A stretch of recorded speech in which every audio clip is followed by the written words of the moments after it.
Now, Leighton's boss, Hamish Tyrwhitt, has a pretty tough job. He's trying to turn around a dysfunctional company, which is one thing, but he's not too thrilled about the market that he operates in either. Here's a grab of him.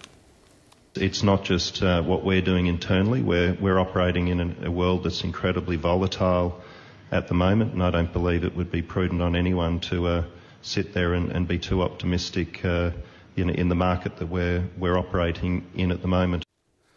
Why was Leighton such a mess when Hamish took over?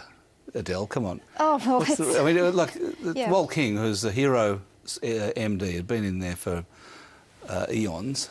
Was it his fault, or was there something else going on? Look, it's very complicated. It's partly Walt King's fault, but you've also got to look at the board.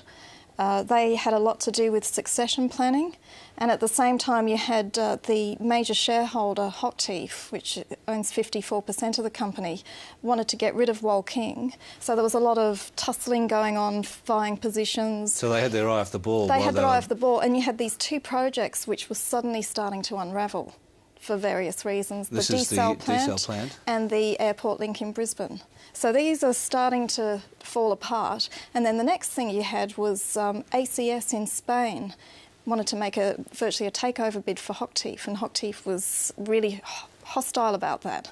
And so then the board of Leighton got involved and they went to the takeovers panel. So there's all these things going on as these projects are unravelling. Walt King goes, they put in David Stewart, and he wasn't the right person for the job. And a lot of senior executives also went. So you lost a lot of corporate memory. And so I think so many things have gone wrong for this company. And you've also had the Middle East, which is a major problem. And how do you them. think Hamish Tyrwhitt's going now?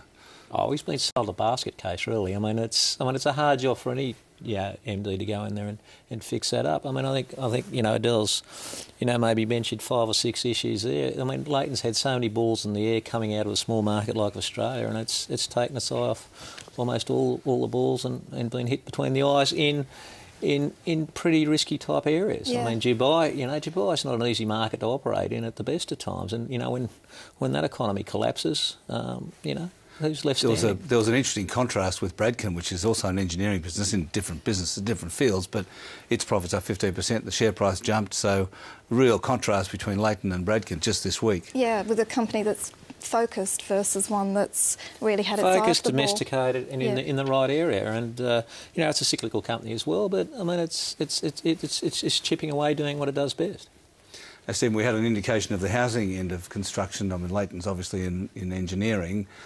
Stockland's results came out. Matthew Quinn said it was the worst he's seen in 20 years, or the worst conditions in 20 years. I mean, how's the macro situation in housing looking? Yeah, for the last few years we've been building not many houses here in Australia, that we've had a construction pause, if you like, that for whatever the reasons, and it's linked to state and local government land release and these sorts of things, but housing construction's actually been very, very poor. Now, it's just been the last couple of months, maybe helped by earlier interest rate cuts from the RBA, that we've seen house building approvals just starting to pick up. We had housing finance numbers during the week where we saw increased lending for the construction of new dwellings, so that's mildly positive. But for the last couple of years, we've been building houses at a very low rate, and that's obviously hurting the building companies very clearly. There were also some other results. Retailing, Harvey Norman saw weak results. I mean, the companies reporting, I guess, are sort of giving us a window into an economy that's very, very mixed. It is very mixed, and I think the critical thing from the numbers that I've seen for the reporting season so far is that volumes seem to be okay, but the prices seem to be weak in a lot of it. And that is exactly what we're seeing in the real economy, the macro economy, that we've had this big deceleration in inflation in the official numbers.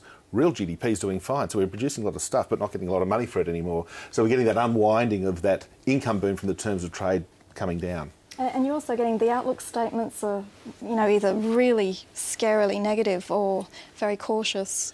And that might be the dollar starting to hurt some of the exporters and some of those that are competing with importers as well. And the other thing we're seeing, Adele, is impairments coming through. People are writing down their assets. What's going on there? Well, apparently ASIC has been writing to a lot of companies in the last few months, alerting them to the fact that, they have to meet accounting standards, which if the market cap falls below the book value, of certain assets, then they're in breach of certain accounting standards, and so they have to do elaborate impairment tests. And so you've got companies like BlueScope Steel, Fairfax, Fairfax hasn't done... Billabong. Or may be doing theirs as we speak. Yes. Over this weekend. Yeah, that's right. You know, so there's a number of companies where Harvey Norman's another one, and so you're probably going to find many of these will have to come out with impairment statements. And you've already seen a few. How does the market feel about the impairment statements? It's just really the directors catching up with the market's view that's exactly right. I mean, the share price for companies is mark to market daily, and I think a lot of these assets are mark to market daily. I mean, I think it'd be a bit silly for example, if the Fairfax board didn't take an axe, given where the share price is. Well, News Corp did. News Corp did with its result. And APN did. There's plenty of other companies that have to do it, but it's an accounting catch up to where the share price is in a lot of situations.